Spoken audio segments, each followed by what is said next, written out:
નમસ્તે વિદ્યાર્થી મિત્રો, તમે ગુજરાતની કોઈ પણ સ્કૂલમાં ભણતા હશો. પ્રથમ પરીક્ષા 3 તારીખથી શરૂ થશે. આપણે જોઈ રહ્યા હતા વિભાગ બી અસાઇનમેન્ટનું સંપૂર્ણ સોલ્યુશન. 1 થી 6 ચેપ્ટર પૂછાશે. ધોરણ 9 ગણિત. તમારા ખૂબ જ સરસ માર્ક્સ આવશે. બરાબર, આ દાખલો મોસ્ટ ઇમ્પોર્ટન્ટ હતો, 100% પૂછાશે. સરસ રીતના તમે એનું પ્રેઝન્ટેશન જોઈ શકો છો. મેં સમજાવ્યું હતું પણ ખરી. એના પછી આ 2 3 4 5 દાખલા આપણે જોઈ લીધા હતા. આજે આપણે આગળના દાખલા જોઈશું. બરાબર, સરસ મજાના સંપૂર્ણ સોલ્યુશન સમજૂતી સાથે. ખૂબ જ મજા આવશે. અને તમારી જ ચેનલ છે તો સબસ્ક્રાઇબ કરી દેજો. બરાબર, અને તમારા વિદ્યાર્થી મિત્રો સાથે પણ શેર કરજો. ચલો, તો અહીંયા લખેલું છે 16 ની 3/4. તો અહીંયા વિદ્યાર્થી મિત્રો 16 લખેલા છે. તો અહીંયા આપણને ખબર પડે કે 16 ની જગ્યાએ આપણે શું લખી શકીએ? 2 લખી શકીએ 4 વખત. એવું તમને ના આવડે તો આ રીતના તમે વિદ્યાર્થી મિત્રો કરી શકો છો કે 16 હશે 2 વડે ક્યારે ભાગ ચાલશે? 2 × 8 = 16. એના પછી 2 ચોક કેટલા થશે? 8 થશે. એના પછી 2 દુ 4 થશે અને 2 એકા કેટલા થશે? 2 થશે. તો 16 ની જગ્યાએ આપણે શું લખી શકીએ? 2 કેટલી વખત લખી શકીએ? 4 વખત લખી શકીએ. તો 2 × 2 × 2 × 2 ઉપરની જે ઘાત છે 3/4 એમના એમ લખવાની.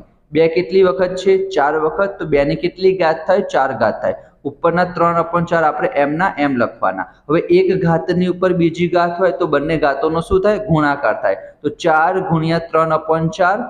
એના પછી 4 4 શું થઈ જશે? કટ થઈ જશે. તો 2 ની કેટલી ઘાત આવી? 3 ઘાત આવી. 2 ની 3 ઘાત એટલે 2 તરી 6. એવું ના કરતા. 2 ની 3 ઘાત એટલે 2 કેટલી વખત લખવાના? 3 વખત લખવાના. તો 2 દુ 4 અને 4 દુ 8. તો તમારો ફાઇનલ જવાબ કેટલો આવશે? 8 આવશે. બરાબર, સરસ રીતના તમારે આ રીતના જ પેપરમાં લખવાનું છે, જેથી તમારો અડધો માર્ક્સ પણ ના કપાય. અને જો તમારું પ્રેઝન્ટેશન સારું હશે તો જે પણ તમારું પેપર તપાસશે એને પણ ગમશે. બરાબર, ચલો, એ જ પ્રમાણે અહીંયા વિદ્યાર્થી મિત્રો 32 ની કેટલી ઘાત છે? 2/5 છે. તો આપણે 32 ની જગ્યાએ શું લખી શકીએ? અહીંયા વિદ્યાર્થી મિત્રો 16 છે તો અહીંયા હું 32 કરી દઉં. 1 2 શું થઈ જશે? એડ થઈ જશે. બરાબર, તો 2 ની કેટલી ઘાત આવશે? 5 ઘાત આવશે. અહીંયા થોડુંક મેં તમને સમજાવી દીધું. આઈ થિંક તમને ખબર પડી ગઈ હશે. બરાબર, તો 2 ની 5 ઘાત છે. ફરીથી 5 5 આપણે કટ થઈ જશે. 2 ની 2 ઘાત આવશે. તો ફાઇનલ જવાબ કેટલો આવશે? 4 આવશે. બરાબર, ચલો, એના પછી 7મા નંબરનો દાખલો જોઈને તમને ખબર પડે કે અઘરો છે, પરંતુ ઉપરના કરતા પણ સહેલો છે. બરાબર, ચલો, તો અહીંયા મેં તમને હમણાં જ કીધું, જ્યારે ઘાતની ઘાત હોય તો બંને ઘાતોનો શું થાય? ગુણાકાર થાય. તો m × n કરીશું તો mn આવશે. એ જ પ્રમાણે અહીંયા આપણે n × m કરીશું, શું આવશે? mn આવશે. ઉપરના p આપણે શું લખી દઈશું? m ના m લખી દઈશું.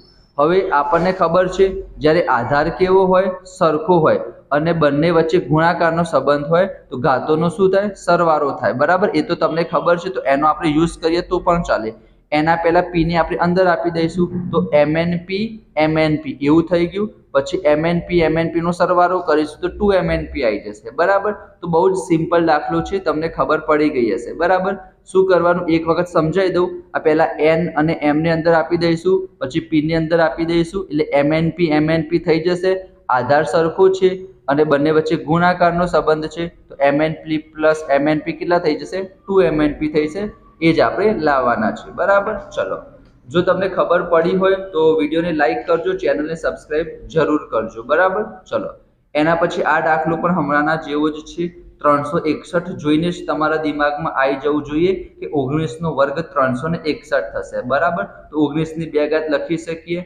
2 2 કટ થઈ જશે અને જવાબ 19 આવશે. એ જ પ્રમાણે 343 ને જોઈએ તો દિમાગમાં આવી જવું જોઈએ કે 7 નો ઘન 343 થાય. 7 49 અને 49 સીધા કરીશું તો 343 થશે. 3 3 કટ થઈ જશે અને જવાબ શું આવશે? 7 આવશે. ચલો, એના પછી અહીંયા તમે a + b નો વર્ગ એનું સૂત્ર વાપરીશું. a નો વર્ગ + 2ab + b². સૂત્ર લખવાનું છે, કિંમત મૂકીશું અને જવાબ આવી જશે. બરાબર, બહુ જ સિમ્પલ દાખલો છે. એના પછી જે તમારો 10મા નંબરનો દાખલો છે એ મોસ્ટ ઇમ્પોર્ટન્ટ છે. તમે ગુજરાતની કોઈ પણ સ્કૂલમાં ભણતા હશો, આ દાખલો પૂછવાના ચાન્સીસ 100% છે. બરાબર, તો એક દાખલો તમારી પરીક્ષામાં પૂછાશે, p/q સ્વરૂપમાં દર્શાવો. તો એ દાખલો પણ હું તમને સમજાવી દઉં, તમે સ્ક્રીનશોટ લઈ લેજો. તમને જે પણ વિદ્યાર્થી મિત્રો કિંમત આપેલી હોય એના બરાબર આપણે x ધારી લેવાના. x બરાબર અહીંયા જો કોની ઉપર લાઈન આપેલી છે? 3 અને 5 35 ની ઉપર લાઈન આપેલી છે, એનો મતલબ 35 શું થશે વિદ્યાર્થી મિત્રો? રિપીટ થશે. અહીંયા 2 ની ઉપર લાઈન નથી આપેલી તો 2 તો આપણે એક જ વખત લખવાનું છે, બરાબર. માત્ર 3 અને 5 35 ઉપર લાઈન આપેલી છે તો 35 રિપીટ કરવાના. પછી તમને ખબર છે જો એક સંખ્યા રિપીટ થતી હોય તો આપણે 10 વડે ગુણીશું, બે સંખ્યા રિપીટ થતી હશે તો 100 વડે ગુણીશું અને 3 સંખ્યા રિપીટ થતી હશે તો 1000 વડે ગુણીશું. અહીંયા 35 એટલે કે 3 અને 5 બે સંખ્યા રિપીટ થાય છે તો આપણે 100 વડે ગુણીશું અને અહીંયા શું થશે? આને 100 વડે ગુણીશું તો જે આ પોઈન્ટ હશે એ 2 કદમ જમણી બાજુ જતો રહેશે તો 23.53 થઈ જશે, બરાબર. એ તમને ખબર પડવી જોઈએ. 10 વડે ગુણીએ તો 1 કદમ જશે જમણી બાજુ, 100 વડે ગુણીશું તો 2 કદમ જશે, બરાબર. એના પછી શું કરવાનું છે? આને સમીકરણ નંબર 1, સમીકરણ નંબર 2, પછી સમીકરણ નંબર 2 માંથી સમીકરણ નંબર 1 આપણે બાદ કરીશું તો ડાબી બાજુ તો સહેલું જ છે. અહીંયા કઈ ના હોય તો શું કહેવાય? 1 કહેવાય. તો 100 માંથી 1 જશે તો કેટલા આવશે? 99x આવશે. અને જમણી બાજુ તમને ખબર ના પડે માટે મેં અહીંયા સરસ રીતના લખેલું છે. બીજું શું આપેલું છે? 23.53 લખી દીધા. એના પછી પોઈન્ટના નીચે પોઈન્ટ કરવાનો, પોઈન્ટના આગળ 0 છે અને પોઈન્ટના પછી 235 છે તે પ્રમાણે લખી દઈશું. તો આની જ્યારે બાદબાકી કરીશ તો જવાબ કેટલો આવશે? 23.3 આવશે. પાછળના 0 ને આપણે ઇગ્નોર કરીશું તો ચાલશે. 23.3 આવ્યો તો 23.3 લખી દીધા. 99 ગુણાકારમાંથી ભાગાકારમાં જતા રહેશે અને આ પોઈન્ટ દૂર કરવા માટે આપણે ઉપર નીચે 10 વડે ગુણી દઈશું તો જવાબ શું આવશે? 239 ના છેદમાં 990 આવશે. સરસ મજાનો દાખલો છે, તમારી પરીક્ષામાં પૂછાઈ શકે છે, બરાબર. તો તમે શું કરશો? સ્ક્રીનશોટ લઈ લેજો.